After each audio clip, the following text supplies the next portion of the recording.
Hi everyone, Sunday 29th of Jan. A couple of people have asked me about the Cac France 40, so I've never traded it, but I've fibbed it up like I would do anything else, and I thought I'd do a little video on it. So this is a weekly time frame. This chart obviously goes back to 2017. You class that as your primary trend line. You've got your Cobra drop, another trend line out of there, and we've got one here which has been respected nicely. Breakthrough, retest, resumption. That resumption has also given the drive to come through this primary. All good valid trends lines. Still the touches all the way up on here. Breakthrough, and that looks like that's retested there, and yeah, it's retested almost to the pit by the look of it there.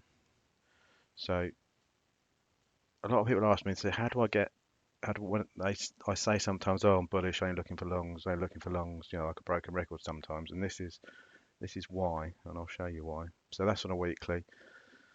Bullish on that. Let's bring it down to a daily. Really nice respect. You can see I'm still bullish on that.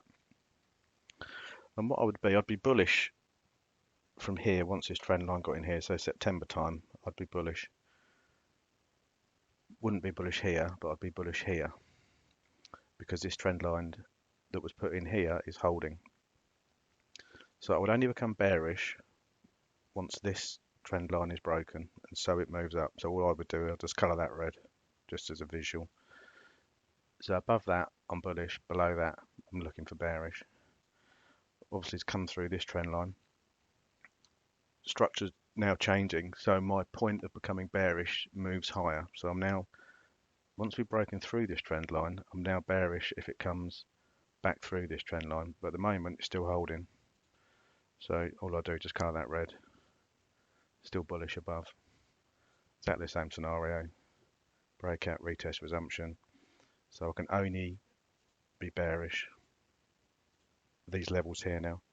So as you can see, my bearish level is just moving up, just following the markets up. Let's have a look on the hourly. You can see that really nice respect. So I wouldn't be looking for shorts unless we start breaking through this trend line. Obviously there's other reasons, which I'll do on the other chart for my fib setups, but basically that's how I do it. You can see here, bounce, bounce, off. So just looking at that on the time frames, weekly, daily, 1 hour, 4 hour, doesn't matter really which one you do it on, down to an hour, that is bullish for me still. Right, let's just get rid of that chart.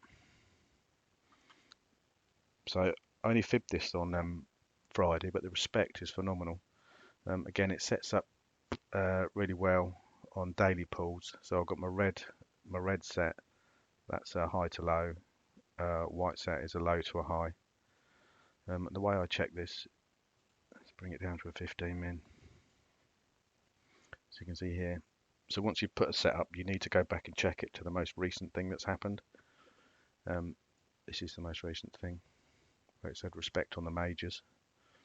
So you can see here it's dropped through this level here, 7071, 123 extension fib. So this is an extension out of a high, from a low to high pull. It's come into the white set, so I expect it to complete the white set, which it has. Almost picked perfect here. 2 goes, but the interesting thing is where it's bounced out of this 112 area. The place that's held it down is the higher term pull, this red set here. Level doesn't really matter, you can see it clear as a day there. So it's bounced off, rejected, bounced off. This time it's broken through, but what it's done now, it's broken through, it's thought about it here. It's now using the higher term time frame, the red set, as support. 1, 2, 3. So once that happens, I expect 2 things. One, because we've bounced out the white one, I expect it to go from level to level on the whites. Once that's completed, I expect it to go red to red. So as you can see, it's gone from the 112 extension, and here it's come into the 123 extension. The red level is still holding, so I expect the red level to touch, providing the 123 white level holds. And if we come to where we are today, or this is Friday rather, you can see that it's holding. It's rejected out. The fib in fib setup seems to work with it as well. The only difference between this and all the others I use is the 50% is getting respected. It doesn't really happen on every other chart I do. It just sort of goes through it. It mainly uses the 38 to the 61. But you can see here it's dropped as it's poked its nose back through this 1, 2, 3 setup. It has bounced right off the 50, and I have rechecked this, and it's doing it a lot. Obviously, fib and fib pulls you need to be set to set. You can't be blending those. Excuse me, you can't be blending those between the two. So that takes us to a day trading setup. So we know we're looking for the red set to complete the high pull. So I would stick my neck out and say 7147 is going to touch. Obviously, we need to see this set hold up. So 7071, we don't want to see it coming through there much. If the 50 holds it, 7063. If it starts breaking down, 7043 starts to go, then we're looking back down here, 6980, 6950, call it. But because we're bullish from the other thing I've just shown you, I'd only be looking for longs on this personally. Looking for pullbacks. So I know I'll do well. We want to put in, you can see here we've got higher highs, higher lows coming in now. So we'd want to hold that area. 7083 we got here. Pullbacks, I'd like to be limited to there, but I wouldn't mind if it comes down to this fib set here. Ultimate target to the upside is 7147. Hope that helps.